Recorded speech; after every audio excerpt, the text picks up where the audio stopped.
Hello and welcome to today's webinar hosted by LedgeView Partners. For those that have attended our past webinars, I want to say welcome back, and for all of you newcomers, it's nice to virtually meet you. Thank you all for giving us your time today to learn about today's Microsoft Dynamics 365/CRM user group topic, business rules. My name is Julia Flaherty, and I'm the marketing coordinator at LedgeView Partners. We are a business and technology firm that collaborates with organizations to transform sales, marketing, and customer service operations and processes that are supported by core technologies, including customer relationship management, CRM, and marketing automation.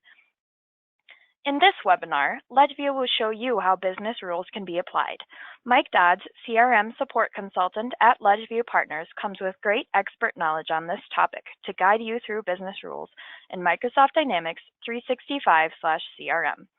Mike is a sports lover who is trying to teach me to love basketball, an all-star dad, and candy and caffeine enthusiast. That said, it's time to welcome Mike and let him explain how business rules work. Mike, I'll let you take it from here. Thank you for joining us. Thanks for that wonderful introduction, Julia. Hope everybody is having a great day and they're looking forward to a nice long Memorial Day weekend. So before you get to that weekend, let's jump into our topic, business rules. So business rules are incredibly powerful. If you've ever heard me talk about logic within CRM, for instance, in our past webinars on workflows, these are some really helpful tools for admins. So I put together a little bit of a table to help us understand when to use different types of automation tools, so like workflows, business rules, and data mapping.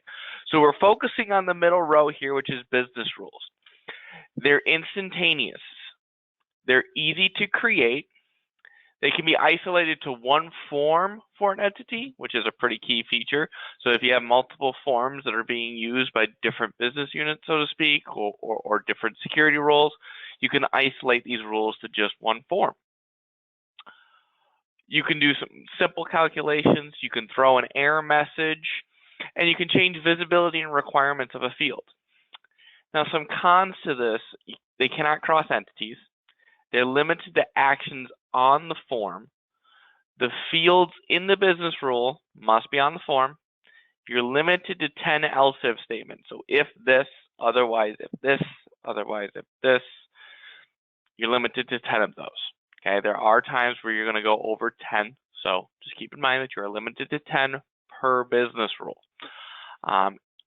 You must be on the form for the updates to occur. The reason for the asterisk is if you set your scope to entity, however, you do not have to be on the form for the updates to occur, for the business rules to apply, So there's updates, which is the same thing as saying the business rule taking effect. When to use, this is simply some different times where you would want to use business rules. When you need to set field requirement or visibility, updates that are specific to the form, when you want changes to occur on change of the form. So when you make a change, you want the business rule to apply and make those additional changes. Okay. When you need to show an error message and you need to make simple calculations. Okay. Now for business rules, there's various different action items that a business rule can do. One of them that's actually not used very often is recommendation. This is a pretty cool feature. It allows you to show a recommendation message that performs one or multiple actions. Okay, with a recommendation, the user can choose to apply that or just simply dismiss it. Okay, where with other types of business rules, when the condition is met, it performs the action. Okay, where with the recommendation, it gives your user a little bit more power whether to allow or apply or dismiss. The user can still edit the fields changed by the recommendation even after it's already been applied. So it gives the user a little bit more freedom. Where these other actions, they are more cut and dry. Where condition is met, we perform the action. Okay. Lock and unlock. This is basically where you're making a field read-only or allowing the field to be editable. Showing an error message, this is one of my favorite action items within a business rule. You can display an error message and set the field where the red X will apply and the message itself will appear. Keep in mind the message is also going to appear in the bottom right by the save icon. Your user is not going to be able to move on and save the record until the condition showing the error message is no longer met. So a really helpful feature. You get to basically, you can use it for many different purposes, but one of them could be if there's a process that you don't want users to follow. You can just pop up an error message that says, hey, remember the process, we cannot do this, and then they're going to have to revert back a change that they made in order for the pop-up to go, for the message to go away and to continue saving the record. Really, really helpful feature. Setting a field value, you're setting the value of a particular field. The different actions that can be done is you can simply clear that field, so clear the data in the field, set the field to match another field. That's really important because remember, you're limited, like all things in CRM, to data types, okay? Set the field to a particular value or utilize a simple formula to set the field value. So for example, with date and time fields, you can add or subtract days, which is a really cool feature. You can also add and subtract by when you're doing like currency, for example, you can add, subtract, divide, and multiply by a set number or by another currency field, which is pretty cool, or another number field, excuse me. You can set the default value. If no value is inputted for that field, that's when you're setting it. So again, setting a default value. You can't clear the field because it's a default value. Set the field to match another field, set the field to a particular value, or utilize a simple formula. So very similar to setting a field value. Set business required. You can make the field either required or not required. And setting visibility, you're going to show the field or hide the field. Okay. A pro tip for business rules, this is really, really critical. If this isn't followed, it's going to end up, your users are going to be knocking at your door asking you to revert this back. So always remember to revert back any actions that you take if a condition is true. For example, if you say if opportunity type equals government contract, you show a couple fields and make those fields required. Well, what happens if your user thought it was going to be a government contract? It turns out that it's not. So they changed the condition. It's now a false. They're not meeting the condition. What happens? If you don't revert it back, those fields are still going to show and they're still going to be required. But those fields were predicated on the fact that it was a government contract. They don't have that information to fill in. So you really want to make sure that you then hide those fields and make them not required. It's very, very critical to do that. Scope for a business rule, there's really 3 different scopes that you're going to set. One is just one form, so form name. These are only main forms, okay? And this will even show you options for inactive main forms, okay? And the business rule will then only run on this form. You cannot set the scope for just a quick create form or any other non-main form, so keep that in mind. If you're wanting to do that for, like, let's say a quick create, you're going to have to look at our next option, which is all forms. Keep in mind with all forms and just a form name, one particular form, the rule will only run when you are on the form itself. For all forms, basically, it doesn't matter which form you're on, the business rule will run. Entity, this is a newer one and it's really, really neat. I like this one. The business rule runs server side. So you don't have to be on the form for the business rule to run. That also means if you make a change to the record programmatically, the business rule will run, which means it's acting more like a real-time workflow or a plugin. Really critical feature. With all features, there are a few gotchas.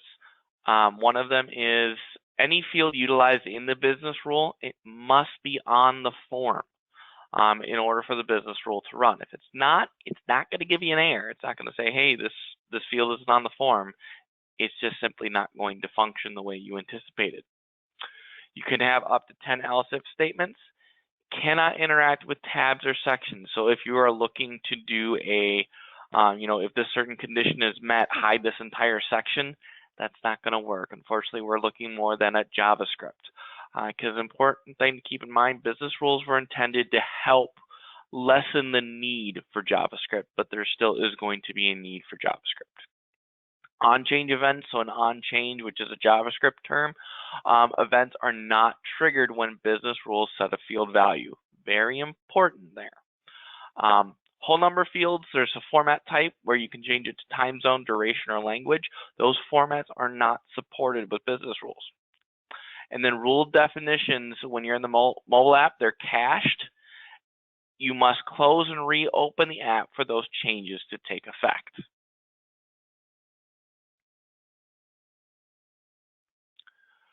Next, we're going to jump into three demos of business rules. Our first one is if there is an opportunity that has an opportunity type of government contract, and the address is in the state of Oregon, show an error message. And we're going to set the error message to state, we currently do not have approval to work on government contracts from the state of Oregon.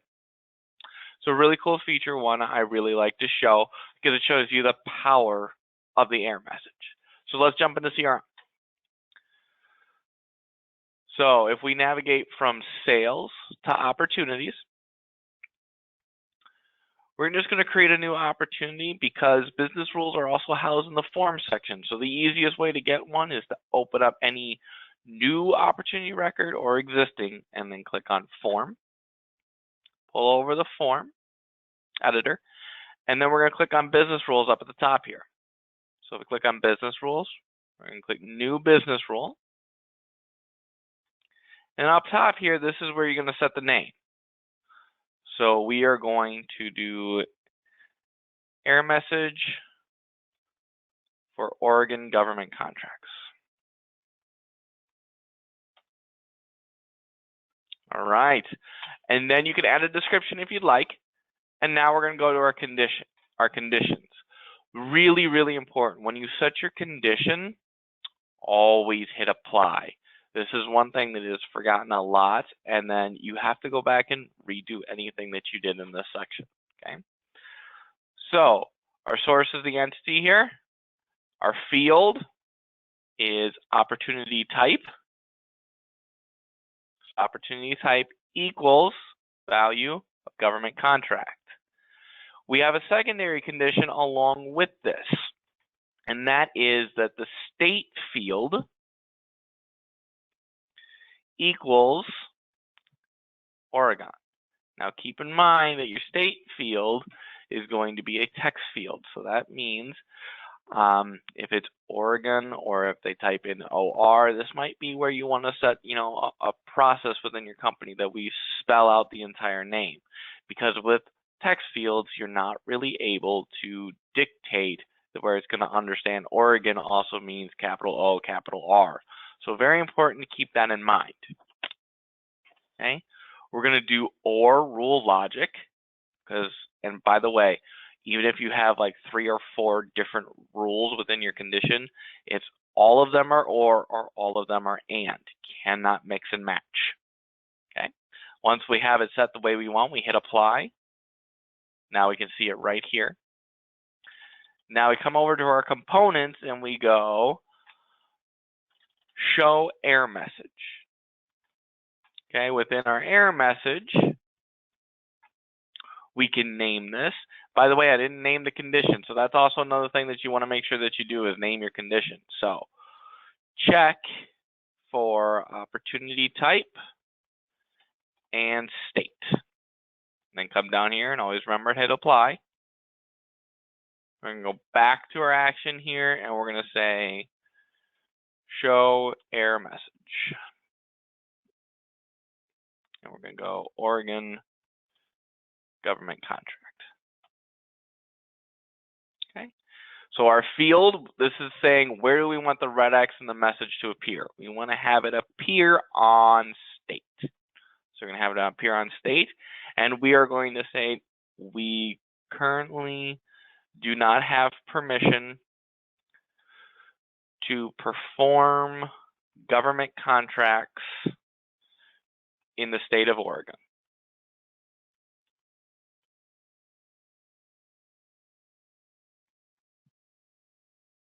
And of course, it would help. It's clearly a Friday, and I'm not able to spell today, so I apologize for that. Once you have this set, you just simply click Apply. With this, we really don't want to revert back any changes because we're showing an error message when the conditions are met. When they're not, we're not doing anything. Okay? So we come up here, we do a save. We validate that everything worked correctly. So we hit Validate. Validation successful. Now we set our scope. Do we want to run it on just this, just one form? Do we want to do it all forms? We're going to do it on all forms. So we're going to come through and then do save and then activate. And then we're going to run this. So once we hit activate, it just takes a minute for the information to load through. Click activate. And then the cardinal rule of any time you do any work within a form, save, then publish, then save and close. Okay, so always good practice just to make sure that everything goes through properly. So we're going to wait for it to finish saving, then we're going to hit publish. It's going to give you a little notification here. Once that goes away, we hit save and close, and then we're going to go through this and show you exactly how this works. As I said, this is a really powerful tool. It can help with your users and kind of keeping them from putting any opportunities in there that they might not, that your company may not be allowed to do. Always remember, if you make a change, refresh your browser. Okay, always good practice to do that as well. This will take us back to an opportunity, so I'm going to put in test here. So we're going to start to fill this out, and then I'm going to put in the state of Oregon, and then I'm going to fill in my opportunity type. So state of Oregon, and then our opportunity type is going to be a government contract. You see right here. And actually, I apologize. In my business rule, I said or. I should have put and, because if you saw here, even if I had public works selected, it's still saying this information. So always important, remember your rule logic. So this is an important thing to note. Always double check and always test, because then you can find this information, okay? And it's really simple to go back and correct. All you do is you jump back into your business rules, and then we're just going to flip that logic from or to and. It's a really critical thing to always test any logic that you do in CRM. Okay, so any logic that we do in CRM, we want to make sure we test before we roll it out to users. Okay. So we go back to our condition, we set it to and then we have everything set the way we need it to be set. Okay. Save, activate. Also important, validation just means there's no errors. It doesn't mean that the logic is correct. It just means that there's no errors. So we'll do an activation, and then we're going to jump back into our PowerPoint. We're going to look at our next demo that we're going to jump into. Okay. Our next demo is actually a really cool one. This is going into the recommendation piece that we talked about before. So we're going to create a recommendation for case type based on the subject that's selected. So if the subject is maintenance or service, we're going to recommend that the case type is problem. If the subject is query or information, we're going to recommend that the case type is question. So let's jump back into CRM. And then again, save, publish, save, and close. And then we're going to jump into a case. So we're just publishing the information. Again, it takes just a minute. We just want to make sure that everything's working correctly. So this is part of the adminning process, always making sure that you're publishing. So we're going to go into service, and we're going to go to cases. And that's okay that we didn't save that one because it was just a test opportunity. So again, I can jump into any one of these. I'm just going to open it up, and I'm going to go to form. Okay, once this loads, we're going to look at the top here, find our form. Sometimes it will not show here, and we'll have to go to our little overflow menu, form editor. Going to open up in a new page. And then we're going to go to business rules. So again, form editors all look all the same across different entities. It's just different information within the actual form. Okay. So we're going to open up a business rule that we already have created. We're going to take a look at our condition. So right here, again, if I was an admin coming in here and I saw that there wasn't, any information on these, that would be one of the first things that I want to adjust, because you want to be able to look at things quickly and understand what they're doing. And also having a proper business rule name is important as well. So as an admin, if you're going in later and you see these business rules, you want to make sure that you update these pieces of information. It'll help you going forward. So if we look at our conditions, our first condition is the subject equals maintenance, service, because there's two different services, that's why. And we're doing group or, okay, between all of these. Now, with a lookup field, I have to select each one. With an option set, I could have selected multiple. I could have checked multiple. But with a lookup, I have to do one for each one. So, important thing to note. So that's what our conditions are. So if our condition is met, then we're going to come through and we're going to do a recommendation. We're going to show the recommendation on case type. And we're saying your case subject indicates that this is a problem case type. Would you like to set the case type to problem? Okay. And then we look at our secondary condition. So if the first one isn't met, come down, look at the secondary condition. Okay. So our secondary condition says if it equals query or information, again, because there's two queries. So whichever one they select, I want to make sure that we cover both. Okay. Come down here, again, it's a group or, come to our recommendation, case type question. Again, it's on case type. Your case subject indicates that this is a question case type. Would you like to set the case type to question? That's the question we're asking everyone. Now, if neither one of these are met, we don't want to do any recommendation, right? And we don't really need to revert back any changes because they're always available to make these changes. These were just recommendations that were set based on what the user put in at the time. So this is another scenario where we don't need to revert back changes. Okay, these are really the main two where you're not going to revert back changes. Most other items that you do within business rules, you're going to want to revert back the changes. Okay, so we have our scope on all forms. Everything is good. So we're going to close this down, move this to the side, and then we're going to make a change. We're going to go and we're going to grab our subject and we're going to set this to query. So we have our query set. We're going to scroll down to type. See this little information button? Click on information. There's our question. Your case subject indicates that this is a question case type. Would you like to set it to that? Yes. If I change this in any way, if I go back up top, and I change this to, let's say, meet service, and I scroll back down, now it's a problem. I apply problem. But I can overwrite this. I could come in here and I could do request if I really wanted to. It's not going to revert back my change because it's just a recommendation. Okay? So a really powerful tool that you can use in CRM. Okay? Now, because I already had all this set up and I didn't make any changes, I don't need to do a save and publish. So we're going to jump back into our PowerPoint presentation. We're going to look at our last demo.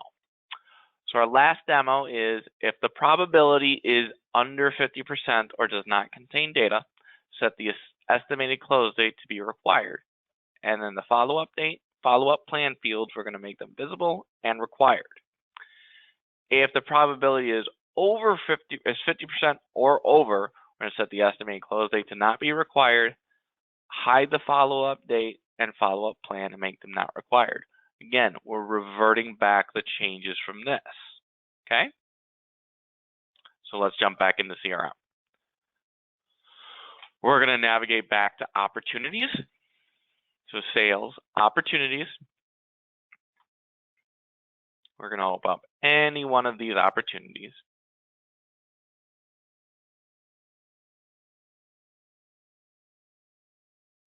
And then once this loads, again, we're going to find the form button, click on form, and then we're going to check our business rules. So we're going to come over here, we're going to click on form. It's going to open up our form in a side window. And then we're going to click on business rules. Again, all the navigation pieces are all the same. I'm going to jump into our probability rule.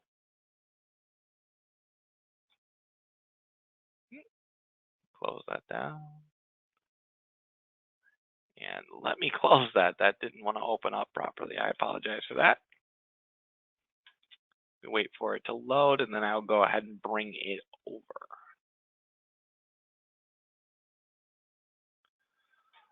So here is our condition. So our condition is that the probability is below 50%. So if we look at our conditions on this, we're basically saying probability is less than 50 or the probability does not contain data. Very important, less than 50, not less than or equal. Because we're already checking if it's blank or if it's under 50, we don't need to set an else if statement because it's basically saying otherwise it's 50 or over, okay? So we come over here and then we go and look at if the condition is met, what are we going to do? Again, very important. We know we're setting the business required, but if you put something instead of new action, you can actually look at this quickly and not have to dig into it further. So what we're going to do, this is another thing right here, you can check and see what each one of these does. So if we look here, the show the field the follow-up date, we're going to show the field the follow-up plan, and then we're going to set the follow-up date as business required, the follow-up plan as business required, and the estimated close date as business required. Notice we're reverting back all of these if the condition is not met. Hide follow-up date, hide follow-up plan. Estimated close date, follow-up date, and follow-up plan is not business required.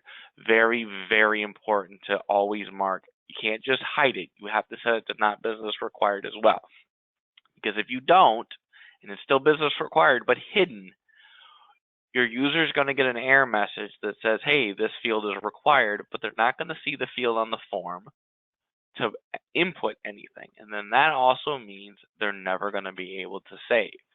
Okay, so very, very critical. Okay, so that is our demos. Next, we're going to jump into user submitted questions. Our first question is a three-parter. Organizer is the only person that can track an appointment. What if the organizer is disabled and is a disabled CRM user? Then no one can track the appointment. With this, actually, attendees, if they receive the email into the email to accept the meeting, so they accept the meeting and then open up the meeting, they can track and regard that meeting into CRM. Okay. Next question is set up an appointment with Outlook with 3 other CRM users. Track the appointment, but one user declines. The appointment stays on the declined user's CRM as an active activity. We're going to jump into that question in just a minute. And then we're going to look at, you can only track an email to one contact. Many times we have many contacts on an email from different accounts and want to track the email to everyone on the email list. One account is the architect and the other is the contractor. Okay. For that second question, the reason why it's occurring where the person declined, the user declined, however, it's still showing in, like, let's say their My Activities, that's because quote unquote CRM magic is occurring. And what that basically means is using this thing called an activity party. And one of those parties is looking at the attendee list. So if you're still listed as an attendee in CRM, even though somebody else tracked it into CRM, you're still part of the attendees. Okay? You weren't removed from the attendee list when you declined. You're still on the original attendee list. That means in CRM, it's going to show as a My Activity. Okay. Now, it's true that you can only regard an email to a singular contact. However, any email that is tracked in the CRM with multiple contacts, the email activity is going to show on each contact. Okay, provided they have an email address and they're in CRM. Okay, if that's the case, it's going to connect to them and it's going to show under their record. Now, contact records also roll up to their associated account. Okay. Our last question is, and this looks very familiar because we covered this in the last webinar, but I wanted to show you another way that you can add and email KB articles out of a case. Last time we went into the Interactive Service Hub. If you haven't started using the Interactive Service Hub, but you want to use those knowledge articles that are created in Interactive Service Hub, but either email them out of CRM from the web side or the non-Interactive Service Hub section, I'm going to show you how to do that. So let's jump back into CRM. We're going to go to a case. So we're going to go to Service. Oops, sorry about that. Service, Cases. And then we're going to open up a case. The important piece to find here is that you go to the KB records section right here. So you look for your KB record. So if you come in here and we search, you can search for one.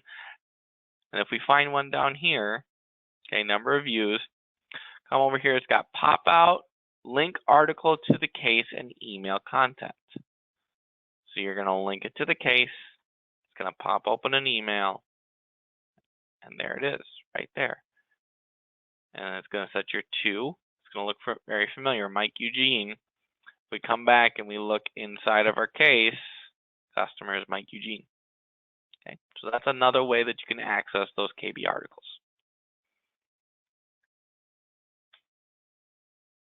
Great. Well, thank you so much for all of that information on business rules, Mike. And thank you to our viewers who we hope learned something new today. Don't forget to join us for our next Microsoft Dynamics 365/CRM user group webinar on June 20th at 11 o'clock a.m. CDT as we talk reports. Don't forget to join our user group on Facebook either for more tips and tricks. You can join our Facebook user group by navigating to LedgeView Partners on our Facebook page and requesting to join.